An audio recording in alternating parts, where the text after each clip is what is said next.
Congratulations, Mr. and Mrs. Klug. This is John from Lakeshore V Center. I'm going to be walking around today to show you some of the basics on the operation of your new Cyclone.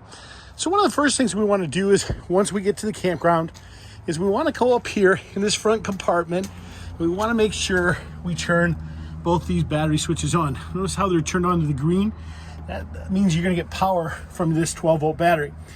This is your overflow for your reservoir for your hydraulics, and that's your inverter. If you ever run into a problem where the 110 power isn't working, there's an outlet on the top of that you want to double check, okay? And that's where you jumper if you happen to be low on power and your battery happens to be weak. Now to test and make sure we know we've got battery power, we push both these arrow keys in and look at that. That green LED light pops on, that we know we've got power. Look at that, and I'm kicking the hydraulics up and down for your jacks. We've got a split tank on either side for your propane. This is your control center. We have an additional battery disconnect, which we turn on. That's for our solar panel up there. A light outside here. And then that's an additional pump switch right there. Depending on the position of the valves determines the operation here. We want city water connection. We're going to rotate the valves into this position. Now we're going to be hooked up to city water. We hook up with a whitewater drinking hose to here. If we want to rinse out the black tank, we're going to hook that up to here. We're going to come right through here. Sewer hose, electrical adapter, that all comes with it for you. Motion censored pass-through storage there. We've got your hot water heater here on the outside. Really nothing you have to access with that. We're going to control that from the inside of the camper. Furnace exhaust there. Keep the little ones away from that as it can become hot. Your gray and black tank valves are located right there. There's your 3-inch sewer cap with that sewer hose we were talking about. You do want to make sure you check the lug nuts on these tires after the first 250 miles as they can become loose. So as a preventative measure, so you don't run into problems.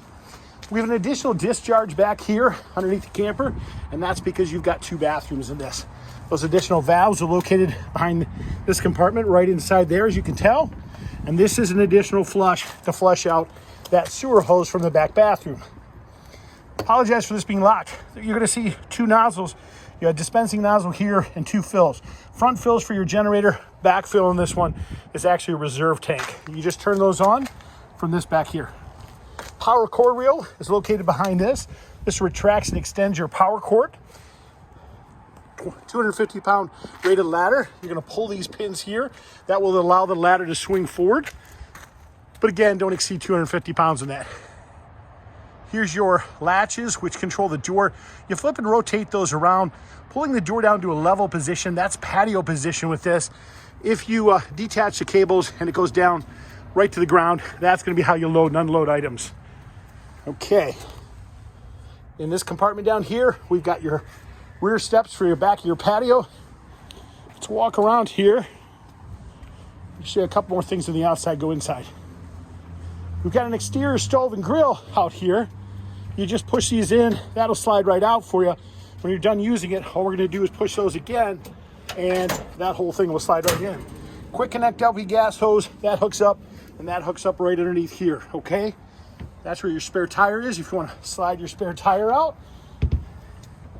We've got your LP auto changeover valve located right there. Righty tighty will shut off the tanks, so lefty loosey open it up.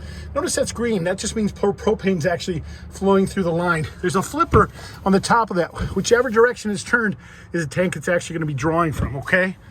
You've got your exterior TV here that slides out with the camper. Be very cautious. Notice those cables, how they get hooked around things. You want to make sure as you're sliding it out, you're very cautious so you don't pull one of the cables out of the back side of the TV. Okay, let's walk inside.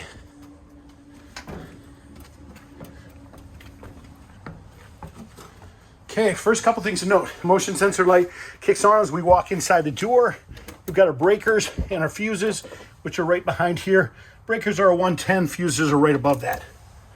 This turns on our inverter right there. There'll be a little green light that appears. That lets us know our solar panel is operating properly. Overhead lights here. Power management system for your 3 air conditioners. Overhead fan. Yeti package is additional heating pads on the tanks and lines. These 2 are for your 2 slides. Your main entry door slide, and then your bedroom slide right-hand side. The additional slides are controlled from here. We turn that on, scroll through the devices. In this case, see, we selected the bedroom sides there and the kitchen side, and then we'll just push those out. There's an app you can download for your phone. That's right there. Let me show you how these thermostats work. There's 3 of them throughout the camper. We're gonna push that multiple times. The snowflake appears. We set our desired temperature, and we're good to go. We wanna go to heat. Push it one more time. The wavy lines are heat, your desired temperature. And then if we wanna shut that off, we'll push it again. Okay, let's walk upstairs in our master bedroom. Our slide out's out. We didn't kick the other side out. What's very important is whether you're kicking this out or kicking this in, there's a button in that far right-hand corner. You need to make sure this bed is angled. If it's not angled, it won't come in. It's a trip to stop it from happening. There's your additional thermostat for your AC in the bedroom. Your spa shower head right there. Notice the outlet, and above the outlet it says SOL. That means it is a solar operated outlet. Okay, you've got all these lights throughout the camper. Some of these are controlled by switches. If they are, or some are not, there's a button generally in the center of the light which will shut the light off for you. So we do have switches throughout the camper. Like in here, it's a good idea to make sure there's a shut off so we save our battery. There's no switch in the hall here.